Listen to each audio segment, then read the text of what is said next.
India Pakistan తలపడితే ఉండే మజాయే వేరు. One day world cup అయినా టీ20 వరల్డ్ కప్ అయినా పోరు మరో లెవెల్లో ఉంటుంది. దాయాదుల పోరును అభిమానులు క్రికెట్ యుద్ధంలా చూస్తారు. ప్లేయర్లు కూడా భావోద్వేగానికి లోనవుతారు.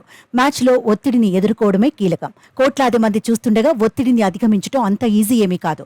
కానీ కొంతకాలంగా టీమిండియా మెరుగ్గా ఆడుతోంది. దాయాది జట్టుపై పైచేయి సాధిస్తోంది. ఈసారి టీ20 వరల్డ్ కప్ లోనూ భారత్ పాక్ తలపడబోతున్నాయి. ఈ నెల 9న ఈ మ్యాచ్ జరగబోతోంది.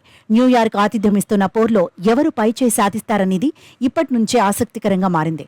అభిమానుల్లో హీట్ పెంచుతోంది. అయితే అభిమానుల్లో ఉన్న ఉత్కంఠపై టీమిండియా మాజీ క్రికెటర్ యువరాజ్ సింగ్ స్పందించాడు. భారత్ పాక్ మ్యాచ్ అంటేనే భావోద్వేగంతో కూడుకున్నదన్నాడు.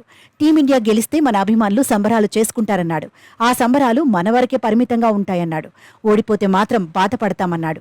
అయితే టీమిండియా గెలిచినా ఓడినా పాకిస్తాన్ అభిమానులు మాత్రం మన మీద పడతారన్నాడు. రెండు జట్ల అభిమానులకు ఉన్న తేడా అదే అన్నాడు. భావోద్వేగాలను నియంత్రించుకునే వాళ్లే పైచేయి సాధిస్తారన్నాడు. కొన్నేళ్లుగా హై వోల్టేజ్ మ్యాచ్ల్లో టీమిండియా చేస్తోంది అదే అన్నాడు.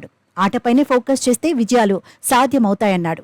మొత్తంగా దాయాదుల మ్యాచ్పై హీట్ పెరుగుతోంది. నిజానికి బయలేటరల్ సిరీస్లు జరగడం లేదు.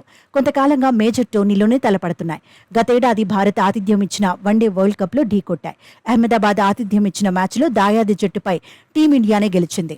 2023లో ఆసియా కప్లోనూ భారత్ పాక్ తలపడ్డాయి. ముఖాముఖి జరిగిన 2 మ్యాచ్ల్లోనూ ఇండియానే గెలిచింది.